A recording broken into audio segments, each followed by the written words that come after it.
মিজানুর রহমান আজহারী টাকার বিনিময়ে বিভিন্ন অঞ্চলে ওয়াজ মাহফিল করেন, কিন্তু টাকার বিনিময়ে একটি দলকে হেয় প্রতিপন্ন করবেন, একটি দলের পক্ষে সাফাই গাইবেন, এটা দেশের মানুষ ওনার কাছ থেকে আশা করে নাই, জানিয়েছেন বিএনপির জাতীয় নির্বাহী কমিটির ক্রীড়া বিষয়ক সম্পাদক ও ঢাকা মহানগর উত্তর বিএনপির আহ্বায়ক আমিনুল হক। রবিবার এক সমাবেশের মন্তব্যে তিনি এসব কথা বলেন। আমিনুল হক বলেন, সেদিন পত্রিকায় দেখলাম ইসলামী দলের নেতা বলেছেন তারা ইসলামী ব্যাংক দখল করে নাই। ইসলামী ব্যাংক তো দখল করা ইতোমধ্যে হয়ে গেছে। তিনি আরো বলেন, তারা বলছে বিএনপি চাঁদাবাজি করছে, দখলদারি করছে।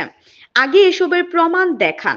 বিএনপি চাঁদাবাজি বা দখলদারি করছে, এটি আপনাদের বানানো একটি খেলা।